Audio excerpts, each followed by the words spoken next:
pagi Bu dosen dan teman-teman.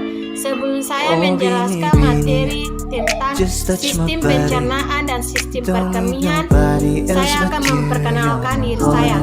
Nama saya Franska Mariana Tina, NPM 1211420120076, kelas B Keperawatan, Prodi Keperawatan, Fakultas Kesehatan, Universitas Kristen Indonesia Maluku. Di sini saya akan menjelaskan tentang sistem perkemihan. Yang pertama, sistem perkemihan adalah sistem organ yang memproduksi, penyimpanan, dan mengalirkan urin pada manusia. Sistem ini terdiri dari dua ginjal, ureter, kandungan kemih, dan dua otot atau sphincter dan uretra. Bagian-bagian sistem perkemihan.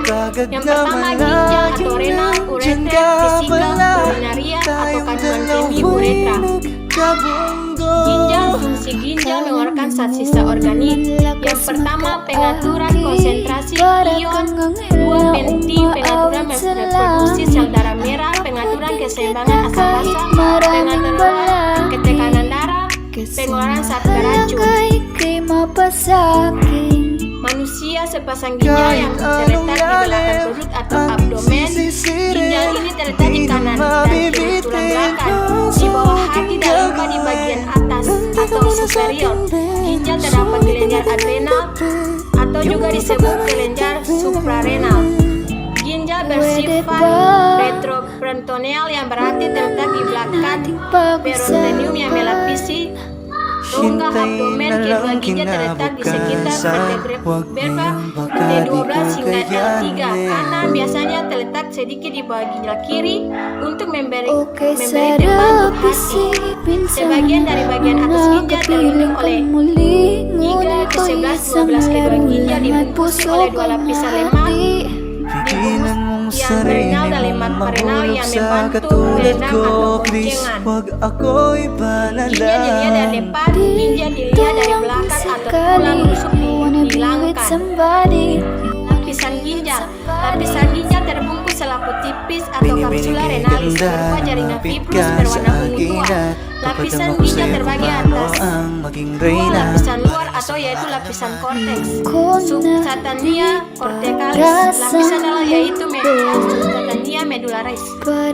Yang ke-11, nefron. Nefron atau ginjal mengandung 1-4 juta nefron. Fungsinya untuk membentuk urin, memiliki satu komponen vaskular dan satu komponen tubular. Bagian nefron kapsula bowman tubulus concertus proximal, ansa enter tubulus contritus distal tubulus dan tubulus pengempus. Suplai darah atau arteri arcuata, arteri afferent. Vena cortex, vena arcuata. Pembentukan urini filtaris, glomerulus, reabsorpsi tubulus.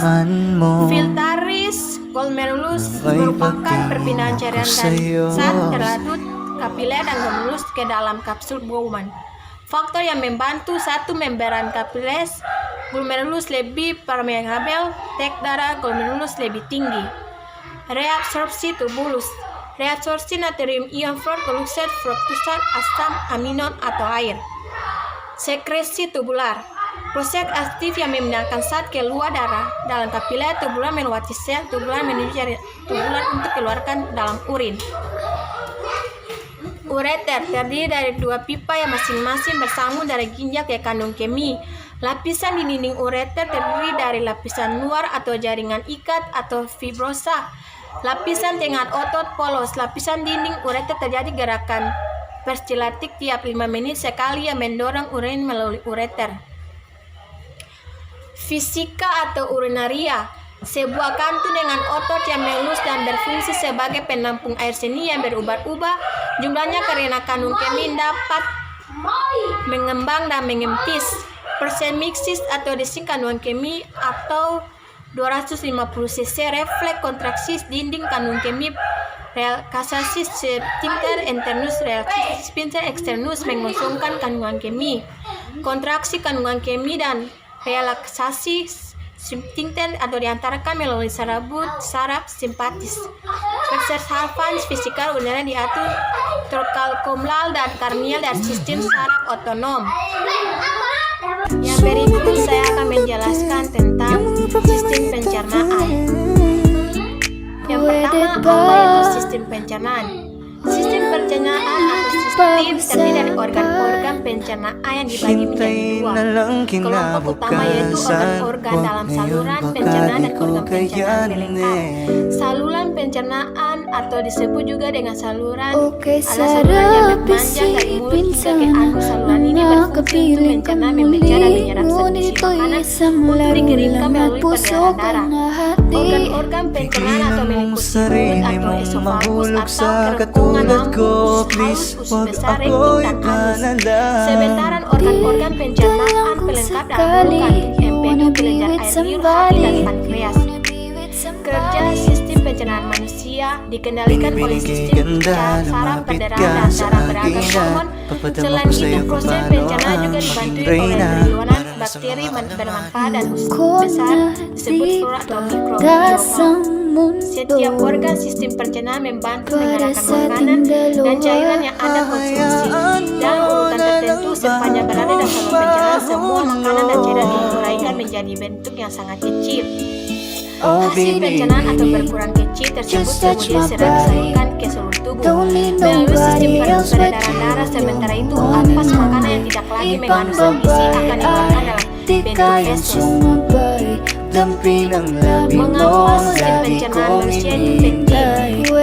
Itu sangat penting karena tubuh membutuhkan zat gizi dari makanan serta cairan dari minuman untuk tetap sehat dan berfungsi dengan normal. Zat gizi pun diperlukan untuk pembentukan energi, pertumbuhan, dan perbaikan jaringan. Makanan yang Anda konsumsi atau diuraikan menjadi dua macam zat gizi. Ada zat gizi makro atau makronutrien yang dibutuhkan dalam jumlah banyak, serta gizi atau mikronutrien yang dibutuhkan dalam jumlah sedikit. Zat gizi makro terdiri dari karbohidrat, protein, dan lemak. Karbohidrat memiliki fungsi utama yang sebagai sumber energi, protein sebagai pembangun jaringan tubuh, sedangkan lemak sebagai cadangan energi dan pelindung organ-organ tubuh. Urutan pencernaan pada sistem manusia. Yang pertama adalah mulut.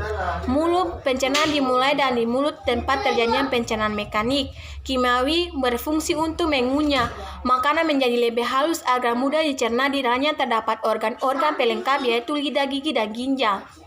Bagian lidah terdiri dari papila yaitu tonjolan-tonjolan yang berfungsi mencerna makanan yang mengenal rasa. Sementara itu, kelenjar ludah yang terletak di bawah lidah di dekat rahang bawah menghasilkan air liur ke dalam mulut.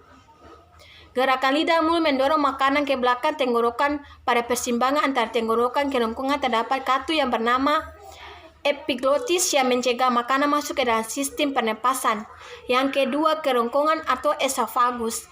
Esofagus adalah saluran yang menghubungkan mulut dan lambung. Saluran ini merupakan jalan bagi makanan. Setelah ngunyah dari mulut, proses pencernaan selanjutnya di dalam lambung.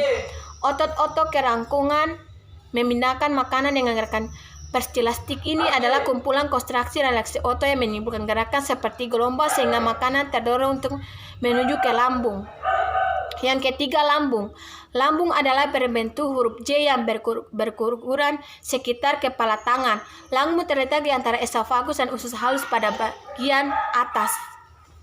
Lambung memiliki 3 berfungsi utama dalam sistem pencernaan manusia. Fungsinya yakni menyimpan makanan cairan yang tertelan, mencampur makanan dan cairan pencernaan yang diproduksi, serta perlahan mengongkongkan isi dalam usus kecil. Yang keempat, usus halus. Usus halus adalah saluran kecil selebar 2-5 cm dan sepanjang sekitar 10 meter. Usus halus terdiri dari 3 bagian yaitu duodenum atau usus 12 jari, jejunum atau usus kosong, dan ileum atau usus penyerapan.